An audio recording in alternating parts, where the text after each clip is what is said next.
ರಾಜ್ಯ ಸರ್ಕಾರಕ್ಕೆ ಹಣ ಕೊಟ್ಟಿದ್ದೇವೆ ಕೊಟ್ಟಿಲ್ಲ ಅನ್ನೋದ್ರ ಬಗ್ಗೆ ನಾವು ಕೊಟ್ಟಿಲ್ಲ ಅಂತ ಹೇಳೋದು, ಅವ್ರು ಕೊಟ್ಟಿದ್ದೀವಿ ಅಂತ ಹೇಳೋದು ಸತ್ಯಕ್ಕೆ ದೂರವಾಗಿರ್ತಕ್ಕಂಥ ವಿಚಾರಗಳನ್ನು ಹೇಳೋಕ್ಕಾಗೋದಿಲ್ಲ. ನಾವು ಹೇಳೋಕ್ಕಾಗೋದಿಲ್ಲ, ಅವರು ಹೇಳೋಕ್ಕಾಗೋದಿಲ್ಲ. ಈಗ ನಾವಾದರೂ ಅವ್ರು ಕೊಟ್ಟಿಲ್ಲ ಅಂತ ಹೇಳಬೇಕಲ್ವಾ? ಕೊಟ್ಟಿಲ್ಲ ಅಂತ ಹೇಳುವಾಗ ನಾವು ಸುಳ್ಳು ಹೇಳೋಕ್ಕಾಗತ್ತಾ?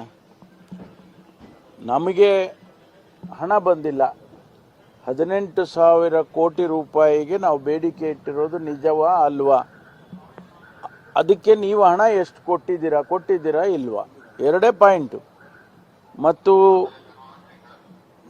GST ನಮಗೆ ಕೊಡಬೇಕಾದಂಥ ಪಾಲು GSTದು ಎಷ್ಟು ಬರಬೇಕು ಅದನ್ನು ನೀವೇ ಹೇಳಿದರೆ, ಕೇಂದ್ರ ಸರ್ಕಾರನೇ ಹೇಳಿಬಿಟ್ರೆ ಭಾಳ ಒಳ್ಳೆಯದಲ್ಲ ನಮಗೆ.